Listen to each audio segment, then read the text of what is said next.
السلام علیکم صلی اللہ علیہ وآلہ وسلم۔ جب حضرت خواجہ قطب الدین بختیار کاکی رحمۃ اللہ علیہ کی وفات ہوئی تو کہرام مچ گیا۔ جنازہ تیار ہوا، ایک بڑے میدان میں لایا گیا۔ بے پناہ لوگ نماز جنازہ پڑھنے کے لیے آئے ہوئے تھے۔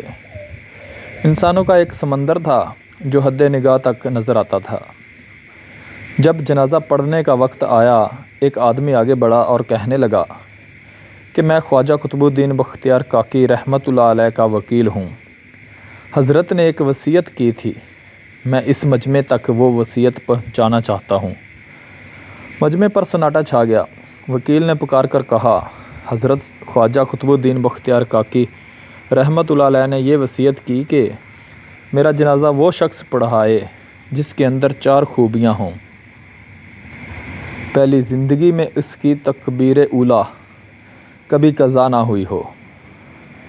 دوسری، اس کی تہجد کی نماز کبھی قضا نہ ہوئی ہو۔ تیسری، اس نے غیر محرم پر کبھی بھی بری نظر نہ ڈالی ہو۔ چوتھی، اتنا عبادت گزار ہو کہ اس نے عصر کی سنتیں بھی کبھی نہ چھوڑی ہوں۔ جس شخص میں یہ 4 خوبیاں ہوں وہ میرا جنازہ پڑھائے۔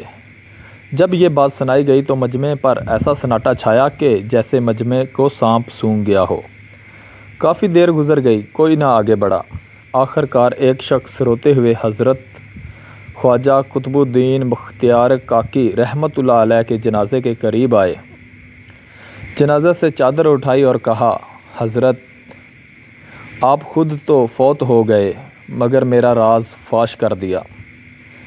اس کے بعد برے مجمع کے سامنے اللہ تعالیٰ کو حاضر و ناظر جان کر قسم اٹھائی کہ میرے اندر یہ 4 خوبیاں موجود ہیں۔